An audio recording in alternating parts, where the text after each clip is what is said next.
بالله من الشيطان الرجيم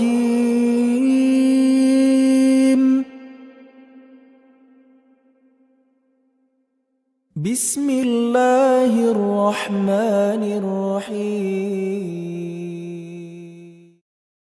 Ini semua teman-teman hanya karena kasus kekufuran saja, malas beribadah, tidak mau jadi orang baik. Hanya itu sederhananya. Lalu kenapa teman-teman? Apapun waswas syaitan yang mengatakan orang beriman itu susah, itu bohong semuanya. Demi Allah orang beriman itu bahagia, tenang. Bisa mendapatkan semua dunia. Allah janjikan. Tidak mungkin salah.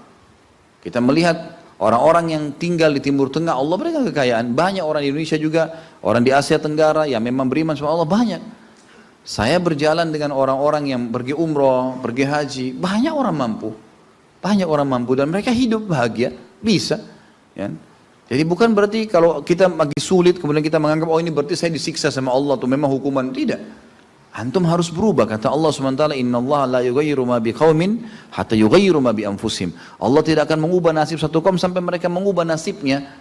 Maksud daripada ayat ini adalah, kata sebagian ulama, kalau seseorang muslim dia memohon, merengek, mengadu sama Tuhannya dan meminta apapun sampai dia minta menjadi seorang raja dunia, akan dikabulkan oleh Allah asal dia mau mengubah dirinya.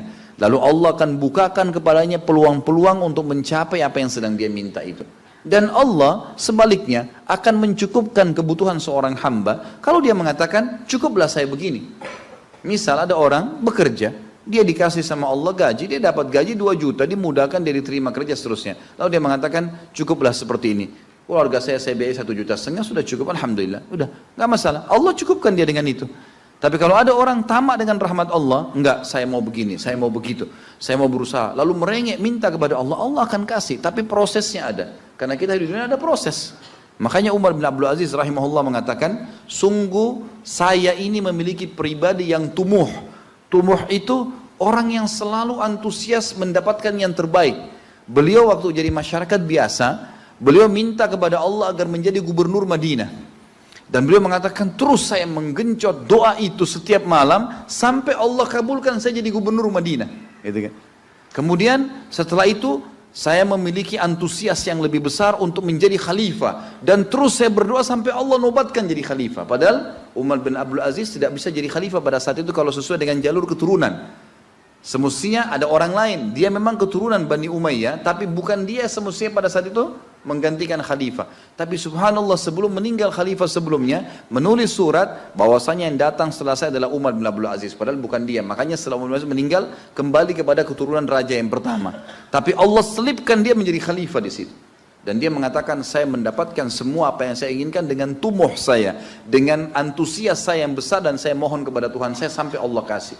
Jadi Allah kasih teman-teman sekalian. Tapi bagaimana kedekatan antum kepada Allah subhanahu wa ta'ala? Bagaimana kita merengeknya dengan Allah? Bagaimana kita memohonnya dengan Allah? Tidak ada yang mustahil.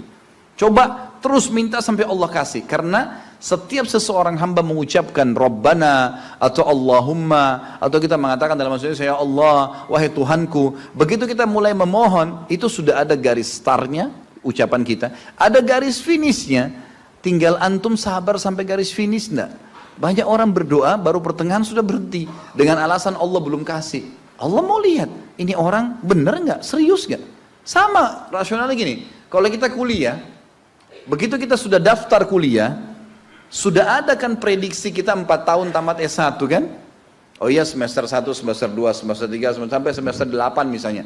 Ini yang saya tahu pada saat kami S1 di Madinah begitu ya. 1 tahun 2 semester, 1, 2. Tahun kedua 2, 3 dan 4. Sampai semester 8 selesai S1. Baik, kita begitu daftar, pertama sudah tahu. Saya akan kuliah 4 tahun nih. Kalau saya lulus, selama 4 tahun saya akan lulus menjadi S1. Kita sudah tahu kan. Kalau ada orang baru tingkat 2 sudah berhenti kuliah, dia sendiri berhenti. Itu sama rasionalnya orang kalau berdoa tuh.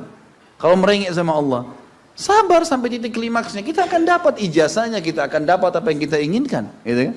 Tapi kalau orang terburu-buru, tergesa-gesa, dia tidak dapat. Jadi selalu tamak terhadap rahmat Allah, dan itu bagian daripada ibadah. Allah SWT menyuruh kita tamak dengan rahmatnya, ya. Kita disuruh berdoa dengan khaufan wa tama'a. Khauf, takut dengan azabnya Allah, jangan masuk neraka, dan tamak terhadap rahmat Allah. Minta terus agar Allah Subhanahu wa taala memberikan kepada kita rahmat yang luas, ditambah, diberikan karunia. Antusias teman-teman sekalian. Orang mukmin itu selalu optimis. Tidak ada kata-kata pesimis, tidak ada kata-kata putus asa, nggak ada kata-kata dendam. Berlalu, qaddarallah ma syaa fa'al. Allah sudah takdirkan dan sudah terjadi. Kata Nabi SAW, kalau terjadi sesuatu pada kalian, katakan Allah sudah takdirkan, sudah terjadi. Buka lembaran baru, jalan sekarang, gitu kan? Sampai kata Nabi SAW yang memotivasi kita, kalau di tangan seseorang di antara kalian sebuah bibit, dan dia tahu, bibit pohon, dan dia tahu besok kiamat, tetap dia tancapkan, Sebagian ulama salaf dulu, mereka menanam pohon-pohon teman-teman sekalian, pohon-pohon yang umurnya lama, seperti kelapa, ya. Tapi di sana mungkin mereka menanam pada saat itu kurma lama tumbuhnya, gitu kan. Mereka tanam, sampai pada saat itu ada beberapa sahabat menanam pohon-pohon kurma yang masih kecil. Mereka di umur pada saat itu sampai alis mereka sudah putih dan turun menutupi matanya, saking tuanya, 80-90 tahun. Ditanya oleh murid-muridnya, kenapa anda masih menanam seperti ini, di umur seperti ini, gitu kan? Kata dia, Allah akan memberikan saya pahala di setiap gerak-gerik saya, termasuk ini. Bagaimana dia antusiasnya? Artinya ada hadis Nabi mengatakan tidak ada seseorang yang menanamkan sebuah pohon, kemudian ada burung yang hinggap di situ, atau manusia ya yang hinggap bernaung, atau mungkin hewan-hewan, ulat atau apa saja yang memakan daunnya atau buahnya, kecuali jadi pahala buat dia. Jadi selalu ada motivasi untuk menjadi orang yang terbaik, ya. Makanya juga dalam masalah surga begitu. Kata Nabi SAW, kalau kalian minta surga Firdaus, surga yang tertinggi. Jangan bilang amal saya nggak cukup, enggak. Tamak dengan rahmat Allah, minta yang terbaik teman-teman sekalian. Kita tidak akan berubah kecuali, Allah tidak akan berubah kecuali kita berubah dulu. Kita yang mengubah menjadi lebih baik. Ya, ini poin yang harus digarisbawahi, ini sebuah kaidah hidup, ya. Sehingga kita harus selalu optimis, dan begitulah keadaan orang-orang beriman. Allahu a'lam.